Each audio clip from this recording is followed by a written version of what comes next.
All right, everybody. Hey, our next guest podcaster is doing an awesome job and really helping a lot of people out there really kind of amplify their message, amplify what they're doing. Melanie Benson, host of the Amplify Your Success podcast and founder of the Own Your Bold Influence Challenge, is a profit amplifier. That's what we all love, right? For expert-preneurs and change makers. For almost 20 years, online business owners, speakers, and service professionals turn to her for proven business growth strategies, techniques to attract high-paying clients, and mindset makeovers. Then typically generate a 200% increase in revenue without adding more hours to their work week. Who doesn't want to make more with less time? There we go. Sweet. Sweet, exactly. Melanie is author of Rewired for Wealth, co-author of Entrepreneurs.com Startup Guide for Starting Information Marketing Business, and her success tips are featured in Bloomberg BusinessWeek, Women's Day, and Parenting Magazine. Melanie also serves on the Women's Speakers Association executive team and is a member of the Association of Transformational Leaders. Growth resources that you want to catch more at melaniebenson.com, but we are jacked up and excited to have you here today on Pitch a Pod Pitch. How's it going today? Thanks. Oh my God, I'm so excited. I love podcasting. I mean, we met because of podcasting, right? Such an awesome community. Was it in Tampa or was it in Austin, or it wasn't San Diego because we knew each other in San Diego? Well, I think we were like crossing ships. That's but right. It was exactly officially connection in Tampa. That's right. That's correct. But we were friends online before that connecting because we were in the podcasting community. That's awesome. So let's share a little bit here. How we all love it. But how's your podcast really kind of amplified your business, for Melanie? Well, this is my second podcast, which a lot of people don't know. I started with a video show that I was transforming to a podcast, and then I decided I just wanted a podcast, and I rebranded a little bit, so it was a perfect timing. But what I find is that a podcast, especially if you're an entrepreneur, you have a service, you're trying to grow your brand presence, having a podcast is a perfect, what I call influence platform to really establish your credibility and get more eyes, more listens, if you will, on your like core expertise. So I think if you're going to really go for something that people like choose you because of credibility and authority, you need something like a podcast. So that to me is like a no-brainer. So for what we do in Amplify Your Success, to me, I find it a great way to establish a connection with potential clients where they already get to know my coaching, they already get to know my work, they get to know my style before they ever talk to me. So Scott, we have a cool thing we do. I'll share if you want me to about how I actually use this part of our prospect warm-up system too. Oh yes, please. I'm sure everybody would love it. Yes. Okay, you know your video went away, right? I did. I wanted to give you the full screen. Yes. Okay. So that helps. I also think having this podcast, and it definitely happened with the first one, and it's really happening with the second one as well. We're into year 3 with the Amplify Your Success podcast. It's a real like influence positioning tool. So the whole reason I got invited to be one of the icons at New Media Summit, where Scott and I met in Tampa, was we were both icons, which I got picked because my podcast was doing well and because a lot of people were sharing with the host that my podcast would be a great fit for the audience. And I think that especially if you have an interview style podcast, like I do, like I have interviews and solo episodes, having having an ability to showcase other influential people, other experts, other authorities in your market who can boost credibility. It's almost like you get to borrow their influence, and it's a great way to grow the traction with your podcast or show too. So I don't know, those are a lot of things that have been happening along the way. And plus I get to meet cool people like you. Yes, ma'am. Definitely agree to that. Now let's talk about a little bit. You're talking about 200+% change when people are sitting there. What are some of the biggest things that you see with your clients or entrepreneurs that you're working with? Yeah. And I talk about these techniques on Amplify Your Success because I think they're so pivotal. There's three core things that tend to be what I call amplifiers.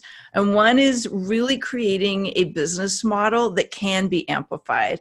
And Scott, we both know this, like if your business is, generating money is dictated by you investing an hour with a client, you immediately have a cap on your revenue potential.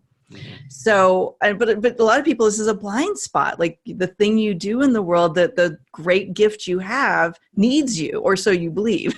So one thing we always look at is like, how can we shift the way in which you deliver your offerings so that you are more leverageable? And then that leads me to pillar number 2, and that is leverage.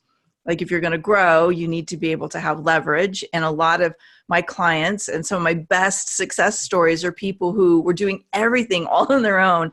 And I just taught them a couple little leverage strategies, and they were just like doubling and tripling their business growth. So, and then the third thing is in terms of being able to amplify and really grow that reach, is you actually have to have consistent revenue. You know, like a lot of people don't. And so they're scrambling every other month to like, oh, how am I going to get some cash in the door? Like, where's the next sale coming from? And a lot of the clients that came into my business for many, many years, their number one problem was they didn't have what I call revenue rush roadmap. They did not have a strategy built around their unique profit amplifier that they knew what to focus on. Like, Scott, how many times do we hear this? I don't know what to focus on. Yeah. So we basically interview people who are doing this well. I sometimes do what I call on-air coaching, where I'll spotlight someone who I'm taking through a process, because I think that's a great way for others to learn and get a breakthrough. And then I'll do some solo episodes along the way too, where I will showcase a particular technique that I think will really move the needle with revenue, with profit, with impact. What's one nugget that you've gotten from one of your people that you've worked with, or one of your guests, that has really kind of stood out when you think about a tip or a nugget that's really stood out that was just kind of shocked you maybe a little bit? I don't know if I would say it shocked me, but what I started to notice was, because I track, and I always hear from my guests who get clients from being on my show, and a lot of them do, not everyone, and there's a unique distinction, and it's so powerful. I actually started coaching my clients on the same strategy, because it was so important, is the people who did well, giving very specific examples, really like creating emotional connection with the audience, because they're able to share a story that's meaningful. Or like one of my favorites was a guy named Park Howell, who has a podcast called The Story of Brand. Yeah, The Story of Brand. He did such a gorgeous job of like putting me on the spot and making me an example of how his process worked. These people were getting clients. They're getting leads. They're like filling their pipeline with their interviews. And then I noticed a lot of people are like, man, nothing really moved the needle. I didn't get anything from it. And that's because they don't really know how to craft a compelling conversation that's attracting their ideal clients. And sometimes they're just on the wrong podcast, right? Like we've all done that, where we've been on a show just to like help out a friend, or, you know, like create a cool conversation. It's not about getting clients. But look, if we're going to put the time and energy into guesting on someone's podcast, you might as well do an excellent job of nailing that message. So a couple people really stood out. Melanie Dodaro, who you may or may not know, a bunch of LinkedIn stuff. She did an awesome delivery of this amazing story about like how people are messing up LinkedIn connections, and people were like downloading the episode like crazy. So those have been some of the fun ones. Some people come up with these crafty little catchy hooks and have these really fun like catchphrases they use to describe their process. Those were getting downloaded like crazy. So I think that was really my great, maybe it was a little bit of a surprise, like how I would have these big name guests who were kind of boring. Yeah. And they never shared the show. Like they were kind of like, I don't have to share the show. I'm a big name, you know, and more power to you. But the people who are really gracious and shared the show and nailed the value, they got so much traction off those episodes. Of course, we do a lot of marketing for them as well, but that's a big game changer, I think, when you're going to be guesting. Oh, I think so. I think speaking in sound bites and having great stories always go longer than just spouting off facts and statistics. I know the things that stand out the most when I is they've got an interesting story that can maybe not pull at the hearts or the tears a little bit, but anytime you get an emotional tie-in with your audience or share real world things that aggravate the shit out of us sometimes, I think it's always going to be better, right? Yeah. And really, I think there's this emotional piece is, does this person use language and explain things that are right now I'm struggling with, right now is my goal, right now is the thing I'm actively searching for a strategy or solution around. And I think that's what like just kind of goes viral, right? Like really goes out and reaches people and they want more. Mm-hmm.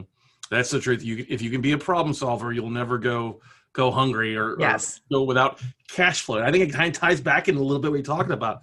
So many people that are starting podcasts are like lead gen, trying to get lead gen versus just having conversations and listening to their audience and sharing the stories and real solutions. It's not about how great my product is. Here's the emotional side of it. We all buy with the emotion side of things, right? Yes. I think human beings as a rule will emotionally connect to the cost of a problem they have and how quickly can they solve it. And does this person give me some compelling evidence that they're the person that can help me solve it? And that's a sure sale right there.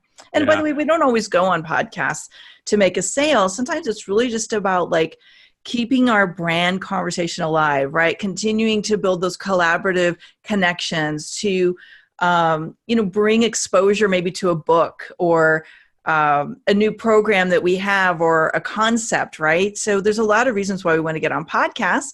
But again, don't like emotionally disconnect because you've done 3,000 of these interviews, right? We got to stay in the game and really make sure we're giving value in every conversation we have.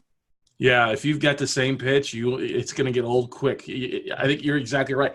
You got to stay on top, got to stay out there, but keep it fresh so it's entertaining, because the last thing you want to do is turn into a boring old guest because you're saying the same thing over and over again. We all hate those. Surprising. That's what shocks me the most, actually, is really high profile people who, are showing up and it's so rote and it's like, do you have a pulse? Like, this is not really catchy right now. Like, I know you've done this before. So anyway. Yeah. And you see that on news programs where it's the same questions and the same answers. It's like somebody making the talk show host circuit where it's the same exact scripted questions and answers. That's no fun. That's what's so great about podcasting. And we had Allison on a few minutes ago talking about changing the conversations and shaking it up and being original. And that's such a valuable thing too. And I'm sure that's probably a big thing about what you're talking with your clients about is don't be afraid to be yourself, right? Yeah, I think there's a unique little magnetic formula that we all get to find. I call it really uncovering your unique profit amplifier, and it ties into how people experience your influence. Is there something that you do and only the way you do it for the best clients that you serve? And when you really tap into that and you know how to language it that's compelling to your ideal clients, you're on fire. You're unstoppable. Like you will like shine so bright and people are like magnetized and they may not even know why, right? But they just feel this compelling need to connect with you deeper. It doesn't matter what your topic is, but if you're in the right place, really nailing that message, expressing this in a way that people connect to, it should be easy.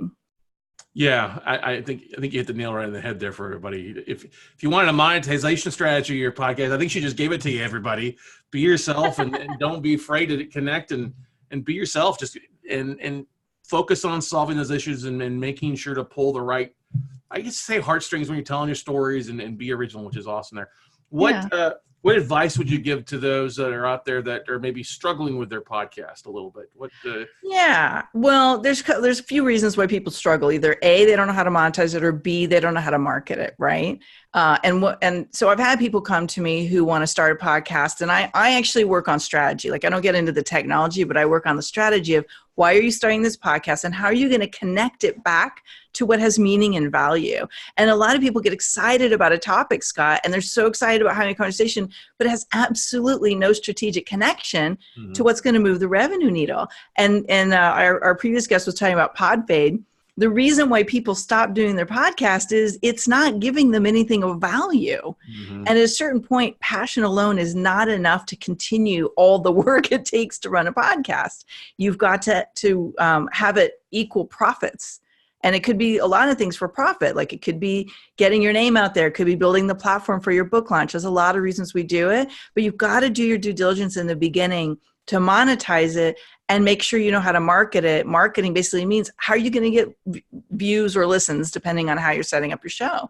And it's not rocket science, but it does mean you really need somebody who understands this to help you figure it out before you go invest a bunch of money and time.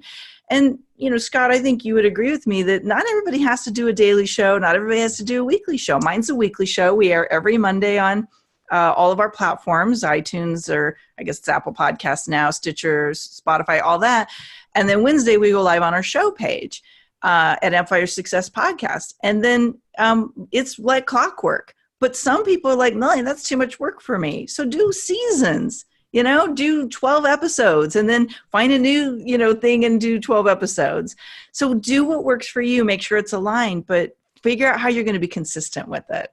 Awesome. What's the best way for our listeners to connect with you, Melanie?